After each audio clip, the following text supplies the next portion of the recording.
Good morning मेरे प्यारे बच्चों। Once again welcome to YouTube channel of technical classes. आज हम लोग बात करेंगे बाबू सेंटर ऑफ बायोन्सी पे। बिफोर डिस्कशन हम लोग ये पहले एक बार फिर से रिकॉल कर लेते हैं कि पिछले वीडियो लेक्चर्स में कहां तक हम लोग स्टडी कर चुके थे। I think we have studied what is Archimedes principle, what is the magnitude of buoyant force, as well as we have also discussed the condition of rotations for fully submerged body as well as partially submerged body, and one numerical we have also done it. So आज हम लोग उससे आगे बात करते हैं, continue करते हैं। सेंटर ऑफ बायोन्सी देखते हैं। Let to body, one is fully submerged inside static fluids and another one is partially submerged inside the static fluid. We have to calculate center of buoyancy for both of the submerged body, and also we have to define what do we mean by center of buoyancy. Let's consider this one first.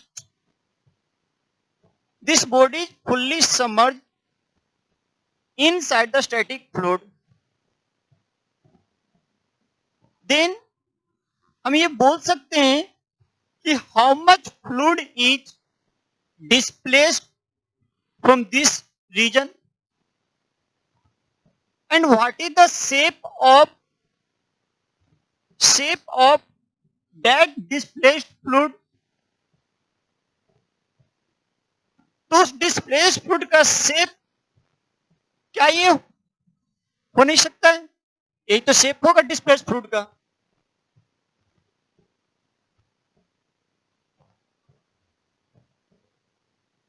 और इस displaced fluids की shape का अगर हमसे कोई centroid पूछे तो क्या इसके डिस्प्लेस्ड फ्लूइड के सेंट्रॉइड हम ड्रॉ कर सकते हैं इजीली? कैसे? इस डिस्प्लेस्ड फ्लूइड के जो शेप है इसके डायगोनल को हम लोग क्या करा रहे हैं? इंटरसेक्ट करा दे रहे हैं।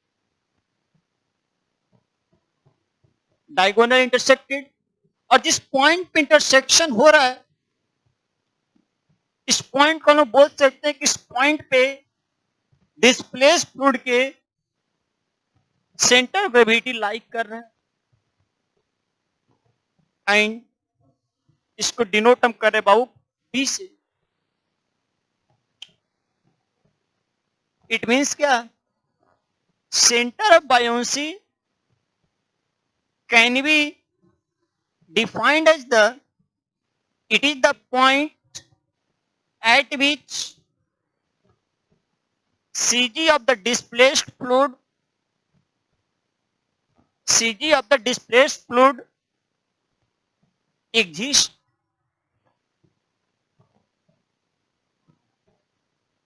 It is just similar to the center of gravity of a body. You also know center of gravity is the point at which weight of the whole body concentrated. So just similar to that, center of buoyancy can be defined as it is the point at which CG, center of gravity of the displaced fluid, is lie or exists, and that point is known as B. How can we calculate? ये कैसे देख सकते हैं? इस जो displaced fluid है उसके shape को देख लिए और इसके हम क्या डायगोनल को इंटरसेक्ट करा दिए। Let's see this one body.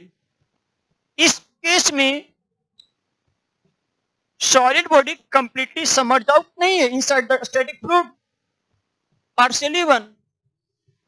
तो यहाँ पे आपसे कोई बोले कि यहाँ पे डिस्प्लेस्ड फ्लूइड का हाउ मच डिस्प्लेस्ड फ्लूइड, तो हम ये बोल सकते हैं कि पूरे होल बॉडी तो ये है, लेकिन डिस्प्लेस्ड जो फ्लूइड जो स्टैटिक फ्लूइड में हो रहा है वो कितना हो रहा है, वो हाउ मच, तो this much amount only, this much amount of fluid is displaced when a body is submerged inside the static fluid.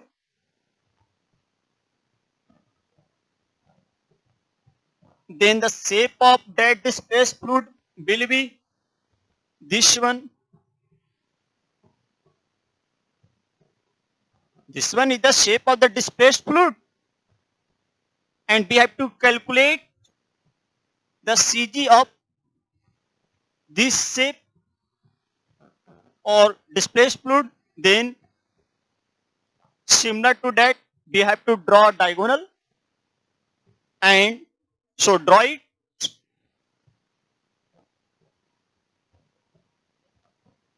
Where diagonal intersect, that point can be written as B. It means क्या, इस case में जो भी displace fluid है उसका CG किस point पे like कर रहा है बाबू, इस बी पॉइंट पे। सेकंड वन, हम ये भी देखे थे आर्किमिडीज प्रिंसिपल के हिसाब से कि जब भी कोई बॉडी को समर्ज करेंगे स्टैटिक फ्लूइड के इनसाइड, तो उस स्टैटिक फ्लूइड के द्वारा उस समर्ज बॉडी पे net vertical direction, upward direction में फोर्स एग्जर्ट होगा, उस फोर्स को हम लोग बायोंट फोर्स कहते हैं। और वो बायोंट फोर्स का मैग्नीट्यूड भी होगा और उस फोर्स का पॉइंट ऑफ एप्लीकेशन भी होगा, मतलब वो बायोंट फोर्स कहां पे एक्ट होगा। तो बायोंट फोर्स जो एक्ट होता है, जिस पॉइंट पे एक्ट होगा बॉडी पे लगेगा, वो पॉइंट कौन होता है बाबू, B, centre of buoyancy. It means क्या, centre of buoyancy can also be defined as it is the point at which buoyant force is acting, just similar to the centre of gravity जी।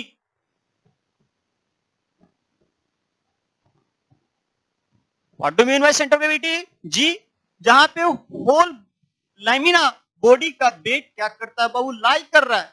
जैसे कि मान लीजिए कि आपके पास कोई lamina है, body है, सॉलिड बॉडी, आपसे बोल रहा है कि इस बॉडी का वेट तो लाई कर रहा होगा, और हम रिप्रेजेंट करते हैं वेट वर्टिकली क्या डाउनवर्ड डायरेक्शन में रिप्रेजेंट करते हैं, लेकिन ये वेट कहां पे लग रहा है, पॉइंट ऑफ एप्लीकेशन क्या है, ये पॉइंट ऑफ एप्लीकेशन कौन है, कहां पे एक्ट कर रहा है, इस पॉइंट पे, और इस पॉइंट को क्या करते हैं, जी करते हैं। जस्ट सिमिलर टू दैट हम ये बोल सकते हैं कि बी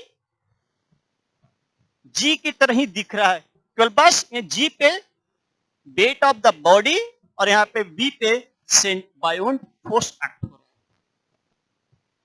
इट मींस बायोंट फोर्स को अगर डिफाइन हमें करना है तो सबसे पहले तो इसका मैग्नीट्यूड, तो मैग्नीट्यूड तो हम लोग देख चुके थे कि बायोंट फोर्स इक्वल टू, इसका मैग्नीट्यूड फाइंड करना है तो रो जी डिस्प्लेस्ड फ्लूइड का वॉल्यूम।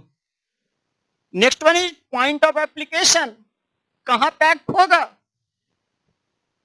तो एक्ट जिस पॉइंट पर, तो उसको क्या कहते हैं बाबू, B, just like weight, weight equal to M G. ये तो मैग्नीट्यूड फाइंड करेंगे, लेकिन वेट एक्ट कहां हो रहा है, किस पॉइंट पे बाबू, जी पॉइंट पे। नेक्स्ट वन, इट मींस क्या बोल सकते हैं, यहां पे बी पॉइंट से अपर डायरेक्शन में क्या एक्ट हो रहा है बाबू, एफ बी। यहां भी बोल सकते हैं कि बी पॉइंट से अपवर्ड में, इस केस में जो बायोंट फोर्स जो स्टैटिक फ्लूइड के द्वारा लग रहा है, जब बॉडी को हम समर्ज कर रहे हैं, तो बायोंट फोर्स कहां पे एक्ट हो रहा है बाबू, इस बी पॉइंट हो रहा है।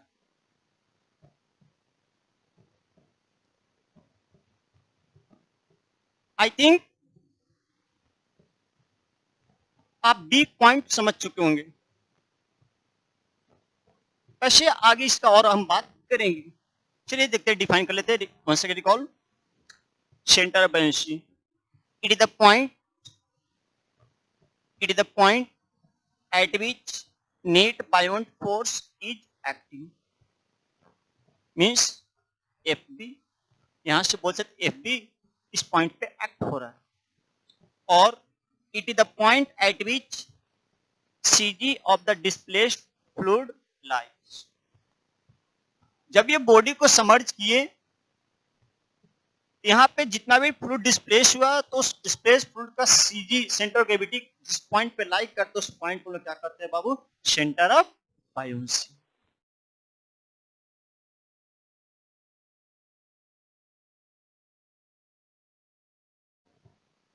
चलिए नेक्स्ट वन अगर हम बात करें बाबू, तो stability of submerged body. Suppose parachute and second one is bar ship. Parachute is completely submerged inside the atmospheric air, while bar ship is partially submerged inside sea water, but both one is submerged inside a static fluid. कभी कभी wind का air uneven, wind velocity uneven है, it mean there will be a chance a parachute will unstable. Similarly कभी कभी sea water का wave भी uneven हो सकता है, तो उस केस में बार शिप भी अनस्टेबल हो सकता है, but we have to design always stability. So means there will be three conditions for submerged body: stable, unstable, neutral. जो बॉडी समर्ज हो, समर्ज बॉडी स्टेबल भी हो सकता है, न्यूट्रल भी हो सकता है और अनस्टेबल भी हो सकता है। तो सबसे पहली बात ये समझते हैं कि स्टेबल कब कहलाएगा, अनस्टेबल कब कहलाएगा या न्यूट्रल कब कहलाएगा। सबमर्ज्ड बॉडी स्टेबल कब कहलाएगा, अनस्टेबल कब कहलाएगा, न्यूट्रल कब कहलाएगा, ये आगे हम समझते हैं। Try to understand. तो जैसे पिक का बात हम कर रहे हैं, suppose in this case there will be a path like that, there is one इंसान which is in jolly mood, बहुत खुश है। जैसे कि जब मान लीजिए कि आप कोई पेपर देने गए, पढ़ाई तो किए नहीं थे लेकिन पास हो गए, तो बहुत खुश हो जाते हैं, बहुत खुश हो जाते हैं, चेहरे पे हंसी साफ दिखता है। वही यहां पर है, ये इंसान जॉली मूड में है। क्यों? कभी ये इंसान इस जगह पे खड़ा था, अचानक विंड का मूवमेंट फास्ट हुआ, तो इंसान उसके कारण इसमें डिस्टरबेंस आया, और इंसान का पोजीशन पहले इनिशियल पोजीशन ये था, लेकिन विंड के मूवमेंट के कारण ये इंसान अपना पोजीशन थोड़ा सा यहां पे चला गया, कुछ समय के लिए यहां पे डिस्टर्ब हो गया, यहां पे पहुंच गया, लेकिन वापस फ्रैक्शन ऑफ टाइम के बाद ये इंसान वापस अपने ओरिजिनल पोजीशन अचीव कर लिया। तब ये बोलता क्या है, बच। हवा बहुत तेज चली लेकिन हम बचे। Then they will be in jolly mood. यही तो होता है कि पेपर में खराब गया तो आप तो फेल हैं, लेकिन पास हो गए तो चलो बच, बैक नहीं ले। Then that will be known as stable condition. Means क्या, सबमर्ज बॉडी पे कोई बाहरी डिस्टरबेंस आए, उस डिस्टरबेंस के कारण उसका पोजीशन चेंज कर जाएगा, लेकिन अगर वो खुद सेल्फ वो ओरिजिनल पोजीशन रीगेन करने में अगर कामयाब हो गया तब उस कंडीशन को हम क्या मानेंगे बाबू? कोई इंसान स्टेबल है। जैसे अभी अगर बात करें due to corona, there will be a very huge loss of economy, लेकिन अगर इस इकोनॉमी को पहले की तरह अगर हम फिर से रिगेन कर ले तो मान सकते हैं स्टेबल में, लेकिन there is very very less chance for that. Further unstable, in this case there will be path like this, just like there is a mountain,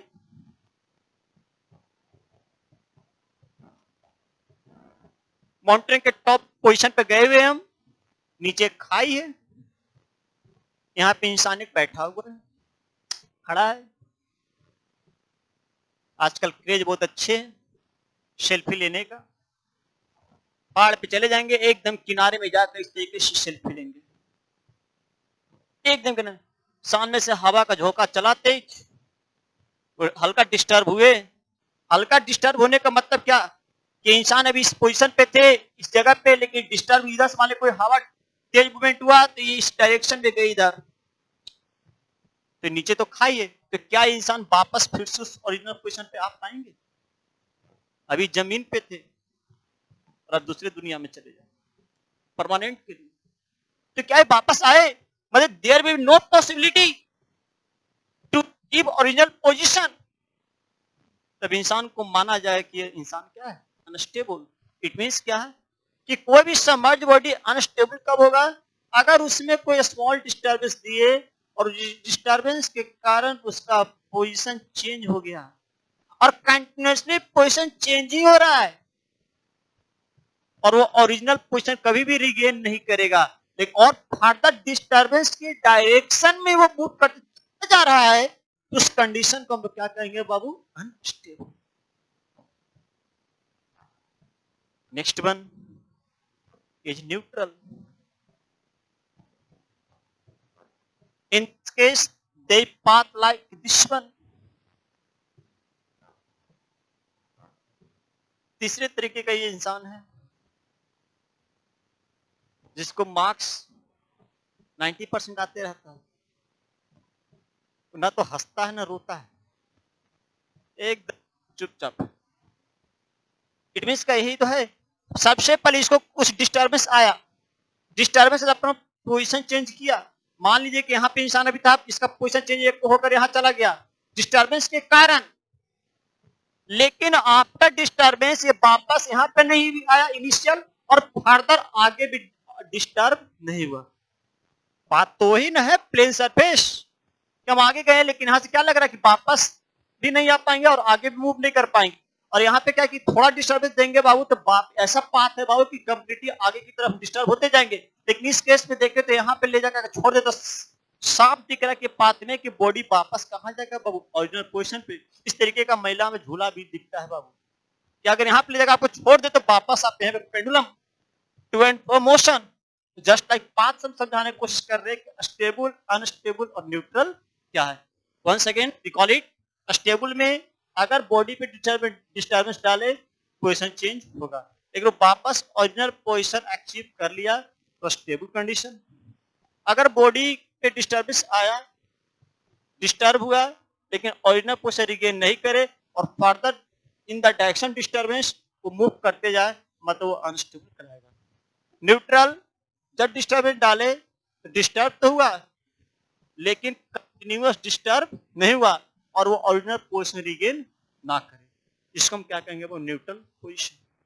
it means there will be 3 condition, stable, unstable, neutral.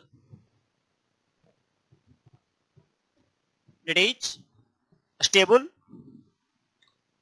A body will be stable if it achieve original position after disturbance produced on it। मतलब क्या बाबू?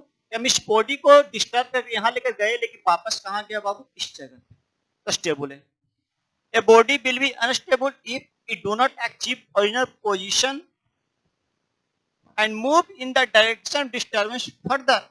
इस body को जो disturb करेंगे वो इस direction बाबू, एक तो ओरिजिनल अचीव भी नहीं कर पाएगा, डिस्टर्बेंस के डायरेक्शन फर्दर एक कंटिन्यूअसली क्या होगा बाबू? मूव करते ही जाएगा, डिस्टर्ब होते रहेगा। Last one is neutral. A body will be neutral if it does not achieve initial position, जब इसको डिस्टर्ब करके हम यहाँ लेके चले गए, लेकिन ये वापस भी नहीं आ सकता इनिशियल पे, लेकिन आगे फर्दर भी कोई डिस्टर्बेंस प्रोड्यूस नहीं होगा। ये आपको हमेशा ये तीनों कंडीशन माइंड में रखना होगा कि सबमर्ज बॉडी को कब स्टेबल, अनस्टेबल, न्यूट्रल कहेंगे, क्योंकि इसका एप्लीकेशन, इसका यूज आप पढ़ेंगे next topic, stability condition of submerge body. Condition क्या है, मैथमेटिकल एक्सप्रेशंस क्या है, जिससे हम ये बता सकते हैं कि ये बॉडी स्टेबल है कि अनस्टेबल है कि न्यूट्रल है।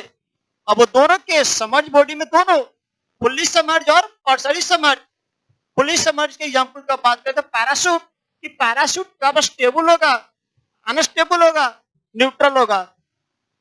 और पार्शियली सबमर्ज में बार शिप, कि बार शिप का या पैसेंजर शिप का बात करें उस केस में कि कब वो स्टेबल होगा, अनस्टेबल होगा कि न्यूट्रल होगा, ये मैथमेटिकल एक्सप्रेशन फाइंड करना है। तब उस दौरान हमें ये तीनों कंडीशंस याद रखना होगा।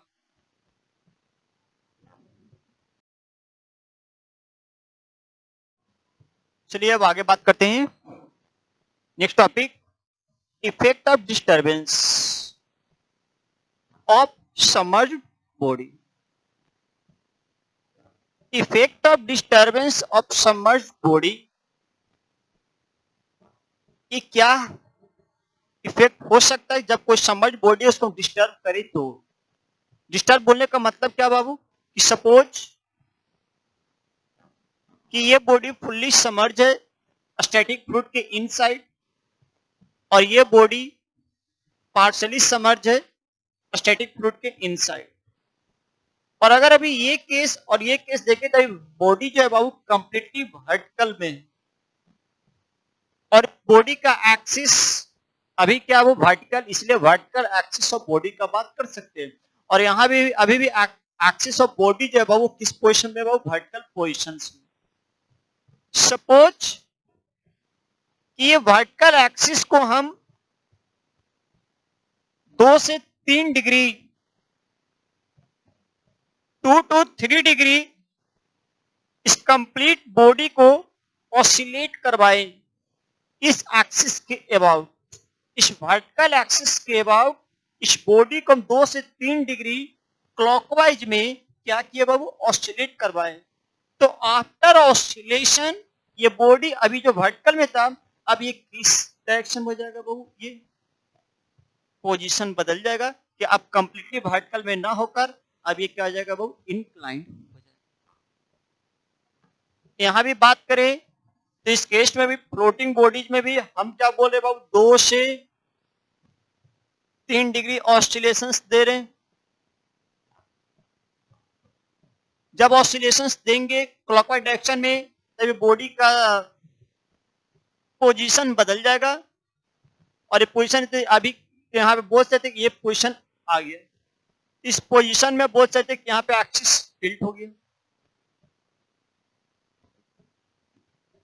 और यहाँ पे भी देखिए तो top part of body static fluid के इनसाइड नहीं है, लेकिन 2 से 3 डिग्री ऑसिलेशन देने के बाद टॉप पार्ट का कुछ पार्ट स्टैटिक फ्लूइड के इनसाइड है और कुछ पार्ट अभी भी फ्री सरफेस पे क्या है वो ऊपर है।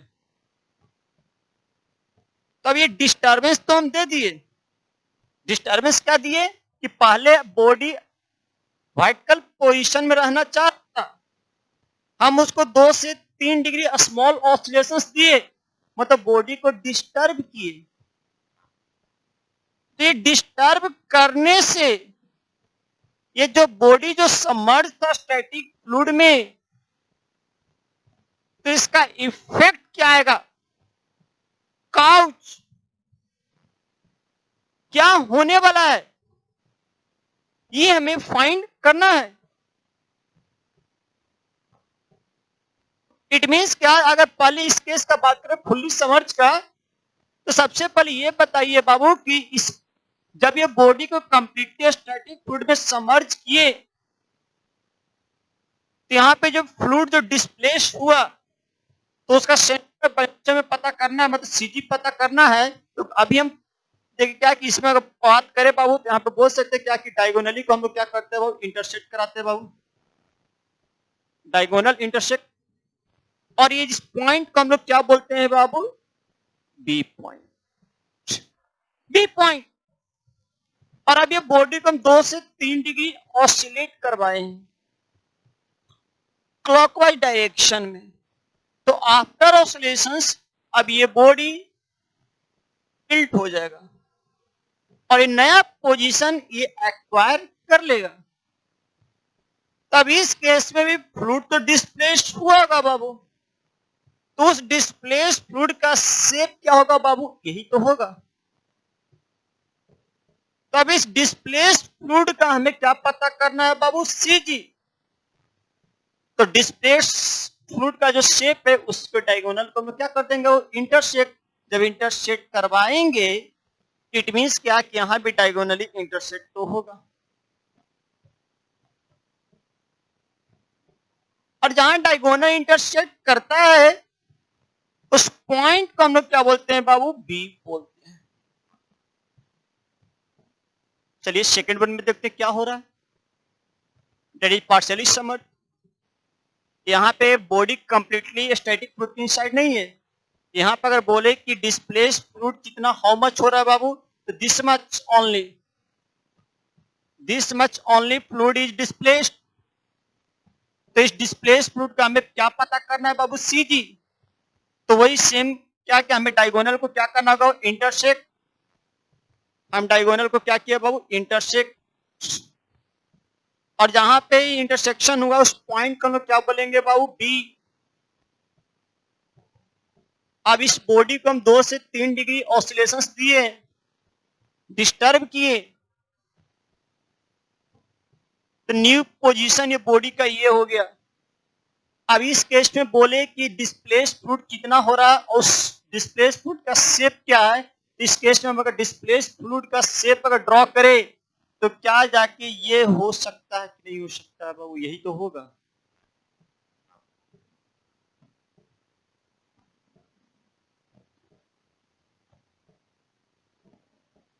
ये जो ग्रीन से जो डार्क की रीजन को बाबू यही तो होगा बाबू, डिस्प्लेस्ड फ्लूइड का शेप। क्या इसका शेप और ये वाला शेप क्या सेम है, नहीं, ये शेप और ये शेप अलग अलग है। तो इसका अपना वर्टिकल एक एक्सिस होगा और इसका भी एक एक्सिस होगा, ये अब नहीं होगा एक्सिस। तो इसका इस जो डिस्प्लेस्ड फ्लूइड एक्सिस पे तो बी लाई करेगा बाबू। इट मींस क्या कि इस केस में जो बी है, अब हमें फाइंड क्या करना होगा बाबू, इस वाले शेप का सीधी पता करना होगा। तो जो बी होगा वो बी कहीं मिलेगा अलग पॉइंट पे, लेकिन इस एक्सिस ऑफ बॉडी पे अब लाई नहीं करेगा। इट मींस बी जो है बाबू शिफ्ट कर जाएगा, मूव कर जाएगा from the axis of body. लेकिन इस केस में अगर बात करें बाबू समर्ज बॉडी में, तो पहले भी बी एक्सिस ऑफ बॉडी पे लाई कर रहा है और आफ्टर डिस्टर्बेंस बी अभी भी एक्सिस ऑफ बॉडी पे लाई कर रहा है। लेकिन in this case partially submerged before disturbance B point axis of body पे लाई कर रहा है, but after giving disturbance small oscillations center of buoyancy do not lie on the axis of body. It will shift or move away from the axis of body. That will be the effect of disturbance some body. और हम यही तो बात करना चाह रहे थे कि क्या इफेक्ट होगा जब कोई सबमर्ज बॉडी को डिस्टर्ब करे। तो इफेक्ट हमें यह दिखा कि in case of fully submerged centre of buoyancy हमेशा ऑलवेज एक्सिस ऑफ बॉडी पे ही लाई करेगा। आप उसको स्मॉल ऑसिलेशंस भी दे दीजिए, उससे उसको कोई फर्क नहीं पड़ेगा। लेकिन in case of partially submerged body centre of buoyancy will move और shift away from the axis of body. That is, center of buoyancy will remain same on the vertical axis of the body. B will remains on the vertical axis of body after disturbance. क्यों? Since the shape of the displaced volume is not going to change during disturbance. Before disturbance of this body, shape of the displaced fluid is this much, and after disturbance of submerged body, the shape of the displaced fluid will remains this one. जब shape ही नहीं बदला displaced fluid का, तो उसका CG कहां से बदल जाए? Before disturbance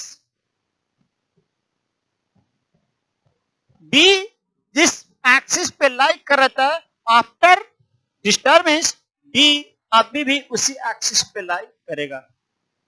Hence, center of buoyancy will remain same on the vertical axis of the body. And this one is correct only for fully submerged.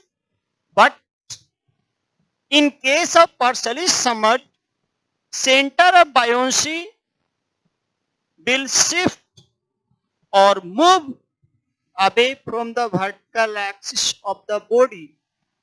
यहाँ पे before disturbance B axis of body पे lie कर रहा, but after disturbance B axis of body पे lie नहीं कर रहा. क्यों? Since the shape of the displaced volume changes during disturbance. जैसे जैसे ऑसिलेशन देते जाएंगे, यहाँ पे जो डिस्प्लेस्ड फ्लूइड है उसका शेप क्या होता जाएगा? चेंज होते जाएगा. मीन्स यहाँ पे before disturbance shape of the displaced fluid is this one, and after disturbance the shape of the displaced fluid is this one. And if shape of displaced fluid changes, then axis of that shape will also change, and hence center of buoyancy will change. That is, center of buoyancy will shift away the vertical axis of the body. This one is the effect of disturbance of submerged body, and this is very very useful when we will discuss the stability condition for fully submerged body, partially submerged body. Because in real application, whenever we have to design a parachute or bar ship, passenger ship, we have to consider the stability for passenger as well as goods. In case of parachute or bar ship, passenger ship, hence we will discuss later on the stability of body as well as stability condition. What will be the condition of submerged body, whether it is fully submerged or partially submerged, for stability?